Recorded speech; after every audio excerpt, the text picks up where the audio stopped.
welcome back to Made for More. I am your host, Holly J. Moore. I am a divorce lawyer who is passionate about helping all the things in our life, hard, really difficult, and the good things too, to help you grow and show up as the best version of yourself. Aaron Bender, are you there? Yes, I am here, and Gina Zapanta is almost here. We will join her in a moment. I don't know if this will air before her podcast that you're a guest on. So that's exciting. A little home and home in the podcast world. But Empower Gina, we have Gina herself. Yes, I love Gina. She is so fun and inspiring, and she does like a lot of different things in her life, and I'm super excited to talk to her. Powerhouse v. Powerhouse. Not V, Powerhouse and Powerhouse. That's right, girl.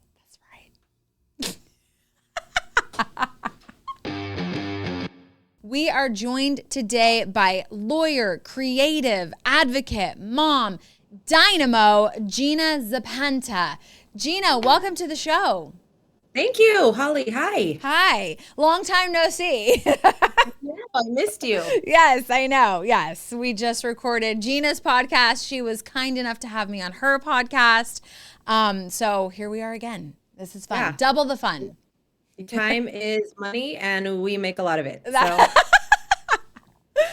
Okay, that is a perfect way to kick us off, because one of the things, we are IG friends, and one of the things that I absolutely love about your Instagram content and about you as a person is you are just like so unapologetically yourself. Would you agree with that? Yes. Yes. And have you always been that way, or was that a journey and evolution, something that you had to like get more comfortable with? I've always been this way, but a muted version, always trying to fit into what was appropriate. Mm-hmm. Gina, you're too much. Well, you know how Gina is. Right.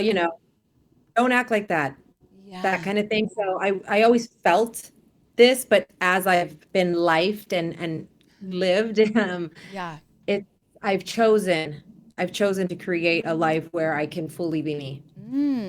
And how did you do that? Was it hard? Do you worry about what people will think? Like, tell me more. I don't worry about what people think of who I am. I am mindful of what I say because I am so public now, especially social media. Yeah. I am mindful of the information I put out intentionally, not changing who I am at all, but just the perception, the pulse of what people want to hear and think about. So to that point, yes. Mm-hmm. But as far as what people think about me, honey, I'd rather be talked about than forgotten. So Okay, I love it. So one of the things that I really find inspiring about you, and it really kind of makes me think a lot, it's very thought-provoking for me, is you are very much an advocate. I mean, you're a lawyer, and so, by trade, like lawyers are advocates, but you're really outspoken about political issues and things going on in the community and in the country. But the part that inspires me is like, I'll just be totally honest. When stuff is going on in the world, I get paralyzed. I'm like, okay, I just need to go dark right now because I don't want to be insensitive. I don't really know how to handle it.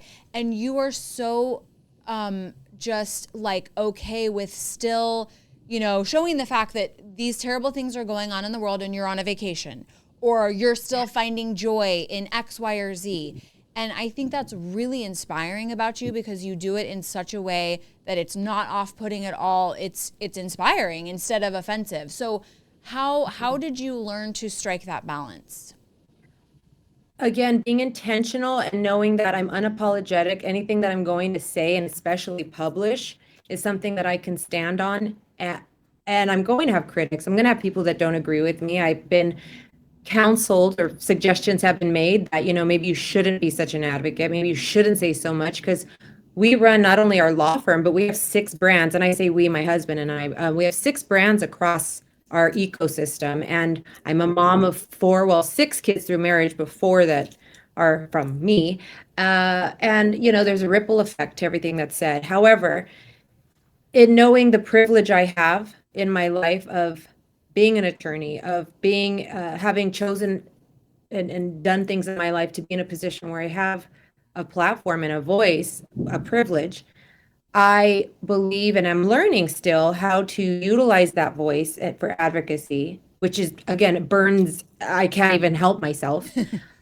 And but to not be political per se, but just to educate, because knowledge is the greatest equalizer, and I have the ability to communicate, but Yeah. at the same time, dispelling what a lot of us, and I think what you're alluding to, a lot of us have understood to be advocacy, which you have to be down in the trenches. You have to be suffering too.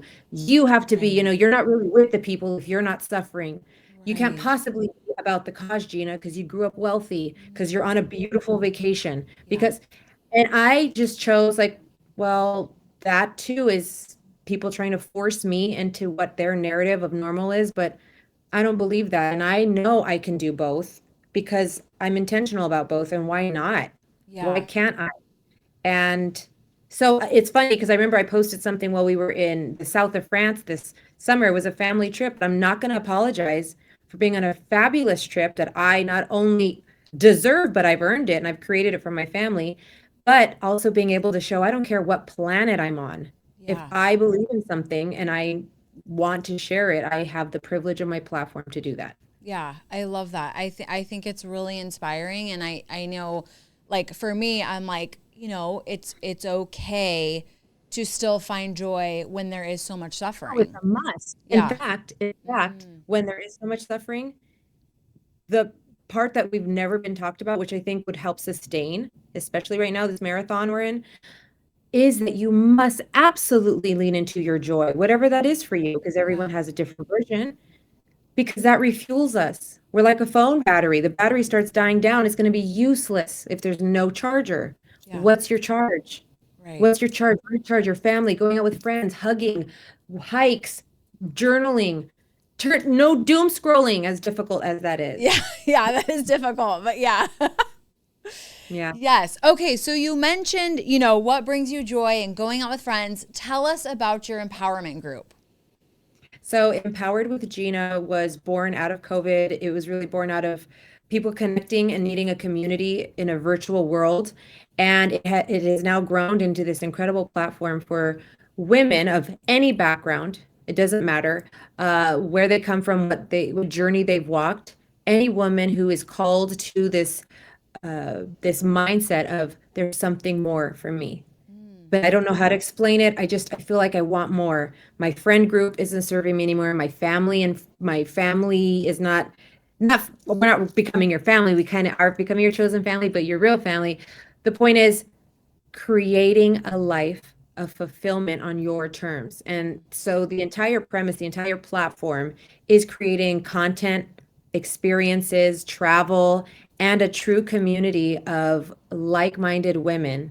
And again, because we're not all from like one industry, law, Right. accounting, medicine, the diversity of experience has created these magical, not only relationships, but I've seen so many different business opportunities between people who come together, Yeah.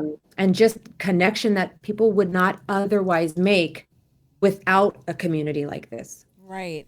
Well, I have to say, I really have so much FOMO because every time I see you post about an event, I'm like, that looks amazing. As it's like approaching, I'm like, that looks amazing. I want to do that. And then, like I have scheduling issues and then I can't go. And then I see you post about it after. And I'm like, you just did like a vision board brunch, which looked so amazing. And, also, what comes to my mind is we did a podcast episode with, I think, Danielle, Aaron, what was her name? Danielle Bayard Jackson, I think. Her life's work is dedicated to like female friendships. And she talks about just how important that is. And like when I see, content about your group and what you guys are doing and the events that you're planning, I'm like, this is so amazing because it's bringing like-minded people together. It's sort of filling that gap because female friendship, maybe all friendship as an adult, is kind of hard sometimes. But yet that connection is so necessary. So I totally love what you're doing there. And Thank you. also, not only is it, really good probably for business and connection, both like emotional connection and professional connection, but from what I can see, like you're curating these like almost kind of luxury experiences. You're giving access to luxury experiences that maybe a lot of people wouldn't maybe have access to. Is that fair to say? 100%. Like you literally took the statement out of my mouth when I'm brainstorming with my team. Absolutely. Because I have access to resource and other stuff, I said, how can we share this experience, but Yeah. make it obviously affordable because Yes. we're, power and numbers, we're able to divide costs. Yeah.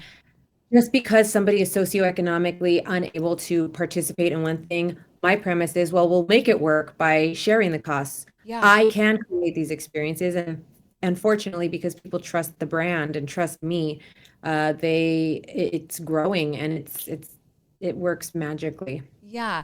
So I know, just so like our watchers and listeners kind of get a feel for what the kinds of things you do. Like I think your next event coming up is a suite at a Lakers game, right? Correct. Yeah. So we're Los Angeles based. I mean, we're nationwide. We have people all over the place, but because I'm in Los Angeles, a lot of our in-person events are here in Los Angeles. Our law firm owns a suite, and so why not repurpose it? Yeah. And on dates that it's available, again, creating the opportunity to go to a luxury VIP suite at a Kings game, Lakers game, whatever game. That's wonderful. Like I love being able to do that. And then I get to go, not all, I don't go to all of them, but when I do, it's just so cool. You're connecting with Yeah. women and it's, proof of concept. This idea, like how can we create from virtual a practical, tangible community, and to see it every time and time again, it's like I still get stunned. Yeah. Yeah. It's Nice stuff. beautiful. I love it. It's like, it's so important too. Oh, it is. Yes. Okay, so one of the things that our booking coordinator put on my cards is, so she got it from somewhere, somehow. I haven't actually seen this content myself, but you say you're not a Latina success story. You're just a success story. Tell us, like, does the label of Latina bother you? Like, tell me a little bit more about that statement. Labels in general bother me. Okay. So I'm Latina. Surprise, surprise. I know you were confused. I have to be totally honest. I never really thought about it either way. But anyway, carry on. Yeah. I present as the stereotypical quintessential Latina, if you will. So I joke partly when I say that. What I mean when I say that statement is you won't see on any of my content that I label myself as Latina empowerment, Latina owned business, Latina lawyer, because that category in and of itself is a glass box. It's limiting, it pigeonholes you, and it creates the scarcity mindset. Yes. And I learned that later in my life because I grew up, my parents were my dad was a surgeon, my mom, through all his work, both came from absolutely nothing, became a grand philanthropist in the community and very hyper focused on Latino causes. So I grew up understanding that we have to invest and create opportunity for Latinos to excel in higher education and careers, etc. So I grew up understanding that, and so I adopted it. But until I went through life myself, undergrad, law school, becoming, owning these things, I'm like, why the hell? Nobody else that I admire labels themselves by their category. And we want to learn from those who inspire us. Yes. So one thing I stopped doing was saying woman-owned business. Yeah. Who cares? Unless you're getting a loan. Right. Unless you're getting a loan. Sorry, I cuss because, Quite all right. because I'm very smart, and they say smarter people cuss. They do say that, yes. No, I think it's true. Yeah. Well, hello, look at you and I. It's definitely fucking true. Yeah. I know. And so again, it really comes down to I'm a business owner. I am a lawyer. I have, multiple brands. And then a bullet point under my name is who happens to be Latino, who happens to be blah, blah, blah, blah. It matters. Right. But I don't think it matters. And I hear the arguments to the opposite of that. But I, again, am using my platform and my experience to dispel that because it has become a limiting factor for a lot of community.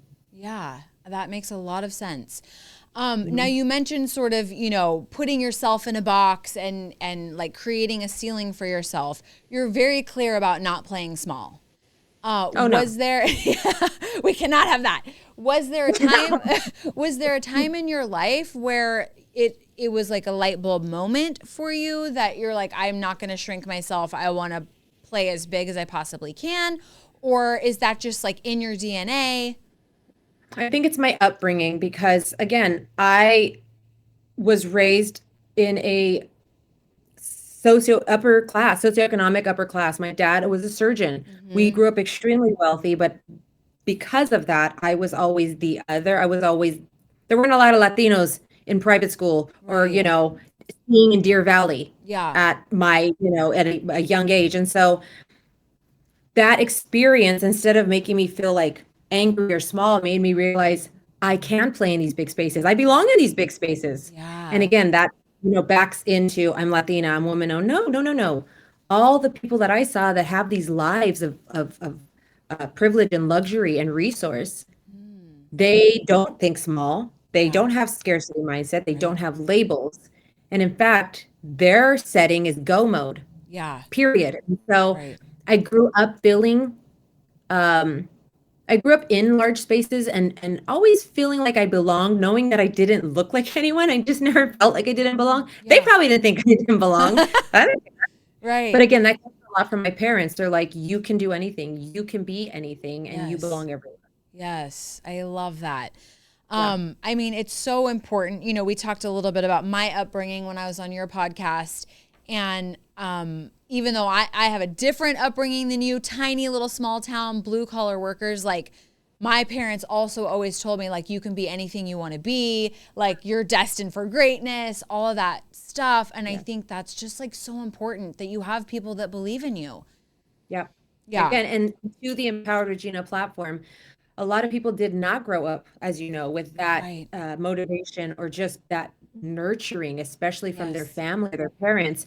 And so that doesn't mean they've missed the boat. And through communities like mine and platforms like mine, we fill them with that. Of course you can Yes. do it. I don't care how old you are. You Yeah. want to go back to law school? You want to change that business? You want to get a divorce? Do it. Yeah. Stop that. And Yes. so a lot of what I say is the beautiful wisdom and teaching that was loved upon me. Yes. Yes. Okay. So speaking of, you want to get a divorce, do it. You did it, right? You got a divorce. Ta-da! Tell me, in our final minutes here on the show, like tell us a little bit about what sort of made you realize, like, I don't know if it was your choice or not your choice, but tell us a little bit about your divorce and what you've done after. So I stayed married almost 7 years, and intuitively, if there's alignment or not. But again, everyone's trying to shove you into what you should be doing, and you want to be the good wife, the good daughter, the good mom, the good and it's exhausting and horrifying. Yeah. Um, I believe I made myself sick. I actually got cervical cancer while I was 7 months pregnant. I was Okay. diagnosed. I truly believe, obviously, that was hormonally fed, but I believe the stress and stuff that I was carrying, Yeah. helped to motivate it. Yeah. All that to say that when I got through all that and had my daughters, I looked back and I'm just like, what the fuck am I doing in my life? Like, I now have two little girls and I am setting the stage for them of what tolerance is. I am setting the stage for them of what self-love is, of what worth is, and I'd rather show them what the hard of life that I've chosen in going through a divorce versus the hard of staying and in a life that would have been okay. It would have been fine, Yeah. I think. Yeah. But the regret, the regret that would have come with staying and Yeah. still going through the motions, like so many women do. But we have kids, but they're so young. We have dual income. All of that I went through, and Yeah. again, luckily, my parents were very supportive, and I know a lot of people don't have that, but still, that doesn't mean you shouldn't do it. And I'm a very, very big proponent, speaking specifically to the women who in your gut. You don't want to be there and it's not for you. Doesn't make you wrong, doesn't make you a horrible person. It's run its course. Now what are you going to do with it? Pick your hard, and it's going to be hard either way, but pick one. And stop complaining about it. Like, I don't care about it anymore. Pick your hard, own it. It's your truth. It's not right or wrong. It's your truth. Pick your hard, put that helmet on, sister, and go for it. Yeah. Wow. And so, I mean, as you sit there today, like looking back, I mean, I know the answer to this question, but I'm going to ask it anyway. Like, was it the best thing you ever did? The best choice you ever made to get a divorce? Absolutely. And then I would also say, when people answer that, they'd be like, I wish I did it sooner. I stopped saying that because no, I don't. Like, I did it specifically the way it was supposed to happen. I had to be there that long. Right. I had to be there because whether you call it serendipitous or coincidence or alignment, whatever, none of the nanosecond interactions or experiences I've had, because I chose that exact day, moment, second in that time to do it, because I don't want to live in regret, and I choose not to. And so I'm not going to regret that I didn't do it sooner. It was perfectly timed on my time. And so, yes, I embrace it. And I just love the example it's setting for all my children, the boys and girls, and my community. Yeah. So if someone is listening to this and they're in that spot where they're like, okay, instinctively, I know this isn't right, but I don't have, today I don't feel like I have the courage to leave. I'm scared about the future. It seems uncertain. Financial concerns, custody concern, all the concerns, all the things. Like, what do you tell them? You're never going to feel a right magical moment, number one. That's an elusive, like, joke. I don't know why people think, like, when the timing's right, when the kid at the end of the year, not during the holidays, when the kids are a little older, there is not going to be a right time feeling that you're going to get. So get over that. And do be smart, be strategic, because it will cost money. You should have a financial plan. You should understand what your finances are. If it requires you staying in the relationship a certain amount of time while you create this plan, do that. Be smart, be strategic, because ultimately this is about protecting you for what is likely going to be a difficult disillusion. Right. Okay, well, I think that's a good place to end. I'm feeling so empowered after talking to you. I mean, not to divorce, but just in general. So thank you, Gina. Thank you so much for being on the show, and thank you for being like so you. It's energizing to be around you. So thank you for that. Thank you, Holly. I appreciate you. Thank you for the invitation. Absolutely. I've got just a little bit more to say.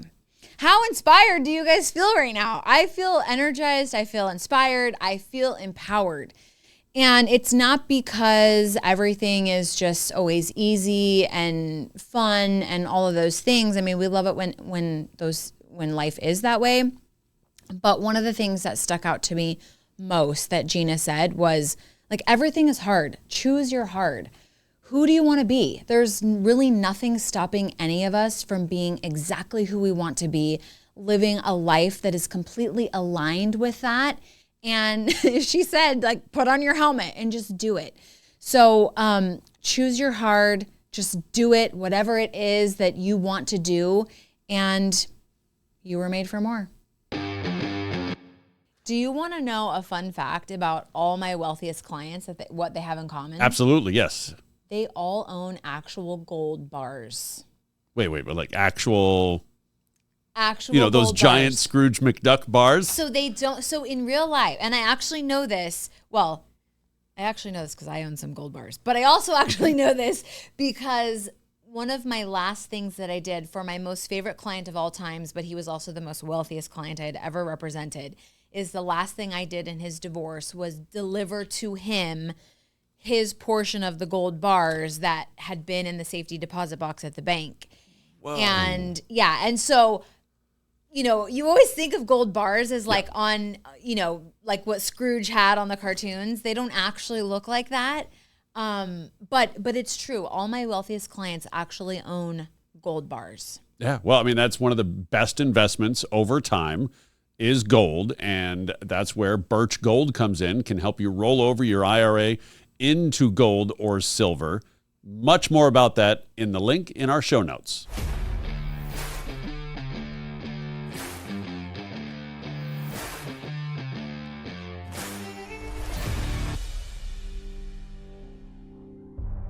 A prenuptial agreement, or sometimes called a premarital agreement, is an agreement that two parties enter into before they get married that basically chooses to deviate from state law. It assigns rights and responsibilities regarding assets and debts that are acquired during the marriage.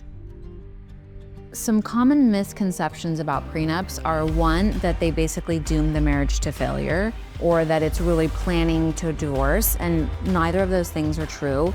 But the real value of a prenup is talking about and creating rules around how the things that you acquire during the marriage are going to be characterized. A prenup can protect things like art collections, real estate portfolios, businesses, all those types of assets. The ideal timeline to get a prenup is not 2 weeks before the wedding. The final version of a prenup has to be presented to the parties 7 days before they actually sign it. So there's like a 7-day waiting period. As soon as you get engaged, you should seek a lawyer's advice and counsel on a prenup and start the process then, because the closer the prenup is signed to the wedding, the more likely that the court is going to think there was some sort of duress involved in that person signing it, and they have to prove that the prenup was signed voluntarily in order for them to be enforced. At Moore Family Law Group, we represent a lot of high-profile people, celebrities, professional athletes, business tycoons. If you already have a lot of assets, or you think you're going to be acquiring a lot of assets during your marriage, we are the best ones to protect that for you and help you make your marriage stronger. Call Moore Family Law Group today.